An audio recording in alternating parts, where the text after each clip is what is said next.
Iran ऐं America जो जंगबंदी में वात इतिफ़ाक़ तुर्किया न्यूज़ एजेंसी जी पाकिस्तानी हुकूमती ज़रियनि जी हवाले सां दावा। न्यूज़ एजेंसी मूजिबि ॿिन्ही मुल्कनि जंगबंदी में वालदाए राज़पे बाबति टियाकड़नि खे आगाह कयो। ॿिन्ही मुल्कनि जे तोसीअ जो मुदो तइ करण लाइ हिक ॿिए सां न्यापनि जी ॾे वठि जारी आहे। जंगबंदी जो मुदो 17 अगस्त ते ख़तमु थी रहियो आहे। ॿिए पासे ईरान जंगबंदी में वाद जी ख़बरुनि खे रद्द करे छॾियो। सीनियर ईरानी ज़रियनि मूजिबि जंगबंदी में वाद लाइ का बि शइ मौजूदु न आहे। बहसाइट मामलनि में अमेरिका जो इस्लामाबाद मुफ़ाहमती याददाश्त ते वापसि अचण ऐं ज़िम्मेवारियूं पूरियूं करण लाइ वक़्तु तइ करणु शामिल आहे। ईरान ऐं अमेरिका में जंगबंदी में वाद ते का बि ॻाल्हि ॿोल न थी रही आहे।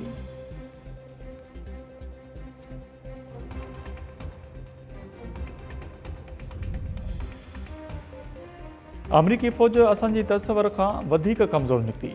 ईरान ट्रम्प जे पूरी सदारती दौर में जंग जारी रखी सघे थो। पाकिस्तान इनकलाब जे सलाहकार मोहम्मद रज़ा नक़वी जी दावा। हिकु इंटरव्यू में मोहम्मद रज़ा नक़वी चयो त जंग खे ट्रम्प जो मुदो पूरो थियण ताईं ड्रैग ॾियण जी सलाहियत रखूं था। जंग जेतिरी डिघी थींदी ईरान खे ओतिरो ई तजुर्बो हासिलु थींदो। हीउ तजुर्बो अमेरिका ख़िलाफ़ विढ़ण जो हक़ीक़ी तजुर्बो आहे। ईरान पहिरीं हक़ीक़ी जंग न ॾिठी हुई। हाणे 5 महीननि में ईरान उहो तरीक़ो सिखी वरितो आहे। ईरान रोज़ानो खिते में जेतिरा मिसाइल इस्तेमालु कंदो आहे उनखां वधीक तयारु कंदो आहे। अमेरिका कंहिं बि हिकमत अमली खां सवाइ जंग विढ़ी रहियो आहे। हू हर ॿिए टे ॾींहुं नए हदफ़ जो ऐलान कंदो आहे।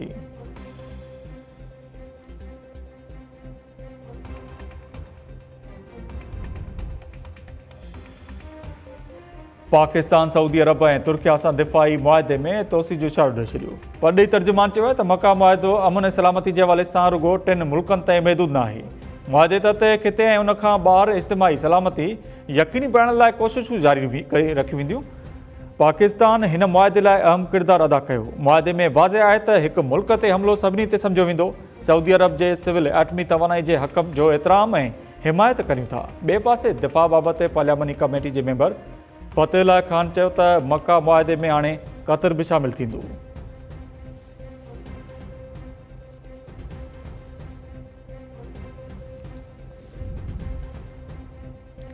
नायब वज़ीर आज़म इसहाक़ डार पारां बाब अल मंदब में वापारी जहाज़ ते हुसैन जे हमले में 3 पाकिस्तानी शहरी मारिजण जी तस्दीक़। इसहाक़ डार वापारी जहाज़ मथां हमले ते ॻणती जो इज़हार कंदे चयो त हमले में 3 पाकिस्तानी शहरी मारिजी विया आहिनि ऐं हिकु ज़ख़्मी थियो आहे। सोगवार ख़ानदाननि ते ताज़ियत जो इज़हार कंदे इसहाक़ डार चयो त पाकिस्तान वापारी जहाज़ ते हमले जी मज़म्मत करे थो। अहिड़ी नोयत जा हमला बेगुनाह जाननि खे ख़तरे में विझनि था। आलमी कानून जी भञकड़ी ऐं साम्हूं अच वञ जे आज़ादी लाइ संगीन ख़तरो आहिनि। वाक़े जा वधीक तफ़सील हासिल करण लाइ पाकिस्तान सऊदी अख़्तियारनि ऐं यमन जे हुकूमत सां राब्ते में आहे। गुज़िरियल ॾींहुं यमन जे कोस्ट गार्ड अख़्तियारनि तस्दीक़ कई हुई त बाब अल मंदब भरिसां कार्गो जहाज़ ते हुसैन जे हमले में 6 ॼणा मारिजी विया आहिनि।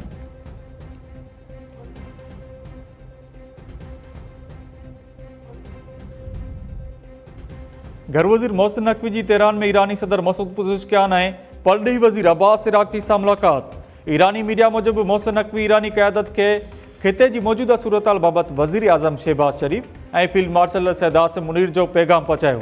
पाकिस्तान सऊदी ऐं तुर्किया विच में मुआहदे बाबति ईरानी क़यादत खे एतमाद में वरितो।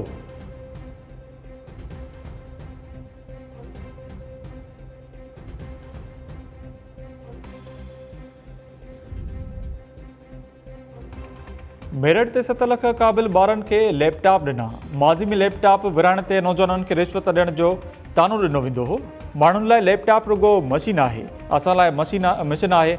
वज़ीर आज़म शहबाज़ शरीफ़ जो नौजवाननि जे आलमी ॾींहं ते तक़रीब खे ख़िताब। नौजवाननि लाइ पहिरीं एम्प्लॉयमेंट पॉलिसी ऐं हर साल स्टार्टअप्स लाइ 10% कोटा रखण जो ऐलान। वज़ीर आज़म ख़बरदार कयो त नौजवाननि खे जदीद तालीम जे सफ़र में शामिल न कयो वियो त पोइ ते रहिजी वेंदा।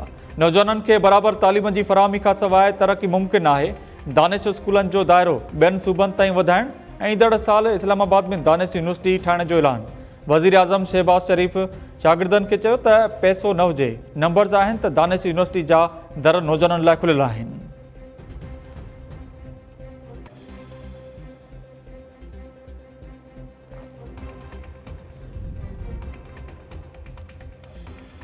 आई.जी. सिंध पारां अमीर रज़ा केस जी जांच में झोल ऐं कोताहियुनि जो इतराफ़। कंहिंखे बि बचाइण जो इल्ज़ाम रद्द। आबाद हाउस कराची में ख़िताब कंदे आई.जी. सिंध चयो त मीर रज़ा केस में न साज़िश आहे न ई कंहिंखे बचायो पियो वञे। वाक़ियो छो थियो आहे ऐं कहिड़ा सबब आहिनि उन जी तह ताईं पहुची वेंदासीं। उनखां अॻु सिंध बार काउंसिल में मीडिया सां ॻाल्हि ॿोल दौरान जावेद आलम ओढो चयो त मेडिको लीगल ऑफिसरनि सूदो सभिनी ग़लतियूं कयूं, पुलिस ग़लतियुनि जो अज़ालो कंदे नई जांच टीम जोड़ी आहे। मीर रज़ा जे ख़ानदान पारां पुराणी जांच टीम ख़िलाफ़ कार्रवाई जे मुतालबे ते IG सिंध चयो त कानून मूजिबि जेका कार्रवाई ठहंदी उहा कई वेंदी।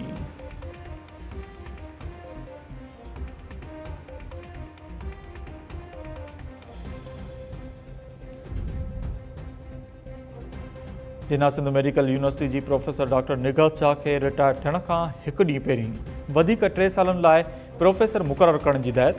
Boards and universities J secretary पारां नोटिफिकेशन जारी। ॿिए पासे वॾे वज़ीर मुराद अली शाह वज़ाहत कंदे चयो त डॉक्टर निगहत शाह खे ख़ालिस कॉन्ट्रैक्ट ते मुक़ररु कयो वियो आहे। संदसि मुक़ररी पॉलिसी ऐं PMDC जी गाइडलाइंस जे पटांदड़ कई वई आहे।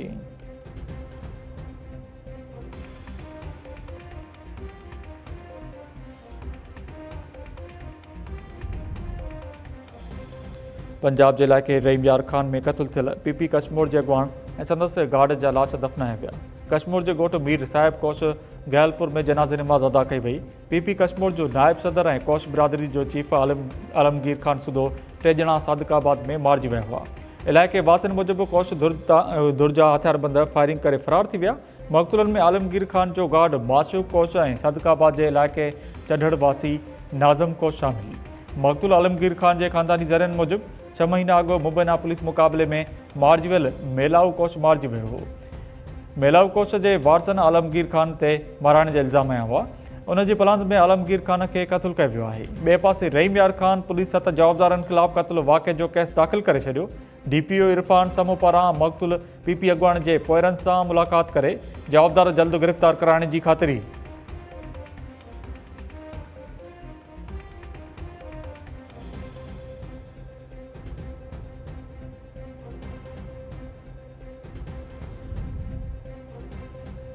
शहदादपुर भरिसां लाशा खणी वेंदड़ एम्बुलेंस जे टकर में ज़ाल मुड़ुस ऐं निंगरी अजुल जो शिकार।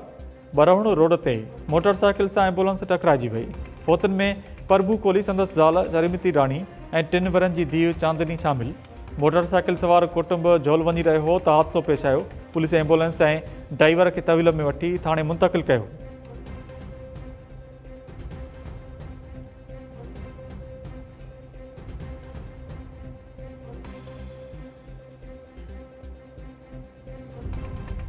जेकाबाद में धमाकेदार मादे सां हाई ट्रांसमिशन लाइन जे पोल खे उॾाइण जी कोशिश जो केस दाख़िल। CTD थाणो लाड़काणे ते STO सब डिवीज़न गुडू जी फरियाद ते दहशतगर्दी एक्ट तहत केस दाख़िल कयो वियो।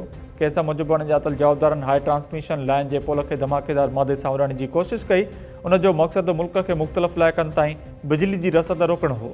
गुज़िरियल ॾींहुं दिलमुराद स्टेशन भरिसां बलोचिस्तान में 220 kV बिजली जे पोल खे उॾाइण जी कोशिश नाकाम बणाई वई हुई।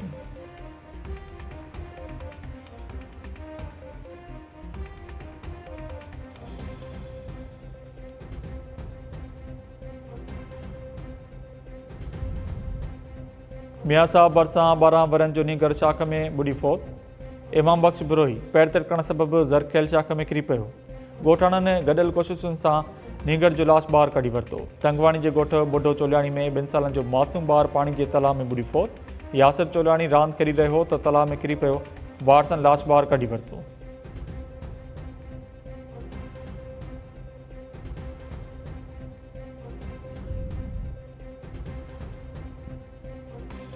ऐं कंबर भरिसां सिम शाख में अधोड़ो 3 शख़्स जो लाश थे। पुलिस शाख मां लाश कढी अस्पताल मुंतक़िल कयो। पुलिस मूजिबि लाश जी हालत मां लॻे थो त को मनशात जो आदी ताज़ो ॿुॾी वियो हो। डॉक्टर्स ॿुधायो त लाश ते के बि तशदद जा निशान न आहिनि। लाश जी सुञाणप न थी सघी।